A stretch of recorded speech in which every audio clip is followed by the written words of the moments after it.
2013 में जब नीतीश कुमार भारतीय जनता पार्टी से अलग हुए थे, एनडीए छोड़ा था, उसके बाद से एक नई कहानी शुरू हुई थी। एक नई भाजपा देखने को मिली थी जिसमें गिरिराज सिंह, अश्विनी चौबे और इस तरह के कई नेता सामने उभर करके आए थे और इन्होंने भारतीय जनता पार्टी का पक्ष रखते हुए हिंदुत्व का एजेंडा सामने रखा था। उसके बाद से लगातार हार्डकोर नेताओं में गिरिराज सिंह, अश्विनी चौबे जैसे नेताओं का नाम शुमार होता रहा और इसका सीधा कारण था कि भारतीय जनता पार्टी को जब जब नज़र आती थी कि वो बिहार में अपने वोट बैंक को इकट्ठा करे तो इन लोगों को सामने कर दिया करती थी। जब जब चुनाव आते थे तो इनके सामने सिर्फ और सिर्फ वही बातें होती थी, किसे कहाँ डंप करना है, किसे बंगाल की खाड़ी में भेजना है, किसे पाकिस्तान भेजना है, ये सारी बातें करते रहते थे। लेकिन इनकी उम्र के साथ साथ बहुत कुछ बदला है। एक नई टीम आई है और वो टीम सक्षम लग रही है कैसे वो बिहार को और बिहार में होने वाली घटनाओं को अपने हिसाब से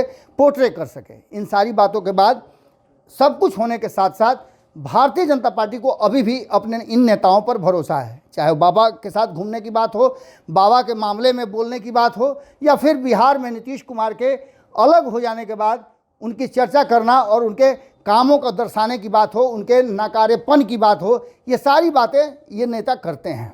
आपको बता दें कि गिरिराज सिंह ने पटना से आते हुए, और जैसे पटना तो कई बार हुआ है, इस बीच में आपने देखा कि जब बागेश्वर धाम बाबा का कार्यक्रम चल रहा था तब भी वो आए, अपनी बातें रखी। और इसके साथ साथ उन्होंने सबसे बड़ी बात तो आज रखी है जब वो दिल्ली से पटना पहुँचे और पेपर लेकर के नीतीश कुमार से वाइट पेपर मांग दिया।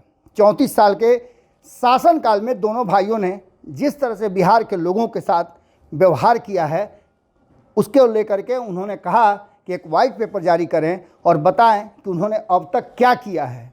सिर्फ झूठो विकास पुरुष का नाम लेकर के, सुशासन बाबू का नाम लेकर के बिहार को बर्बाद और पिछड़े राज्यों में शामिल करा रहे हैं। गिरिराज सिंह ने क्या कहा है और कितने तल्ख थे, ये आप जरूर सुनिए। मैं किसी तरह से नहीं देखता, कोर्ट के ऊपर कोई टिप्पणी नहीं करता, लेकिन जातीय जनगणना से मुझे कोई परहेज भी नहीं।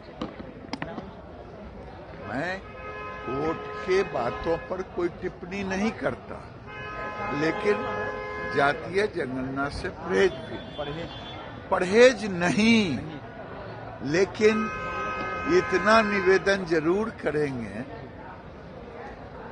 जातीय जनगणना का विरोधी नहीं, जातीय जनगणना से परहेज नहीं, लेकिन आने वाले चुनाव में मैं नीतीश जी और लालू जी से, जो दोनों मिला के 34-35 साल की सरकार होगी 24 और 25 में, इस 34-35 साल में आप एक व्हाइट पेपर तो जरूर जारी करें कि दलित को ब्लॉक वाइज की, पंचायत वाइज की कितनी नौकरियां, जिला वाइज दलित, महादलित, पिछड़े, अति पिछड़े, एक व्हाइट पेपर तो जारी करें। जापान द्वितीय विश्व युद्ध के बाद परमाणु बम गिरा, 10 साल में खड़ा हो गया। आप 33 साल में आप ये तो बताएं कि कितने लोगों को नौकरी दी, कितने लोगों की आर्थिक स्थिति सुधरा।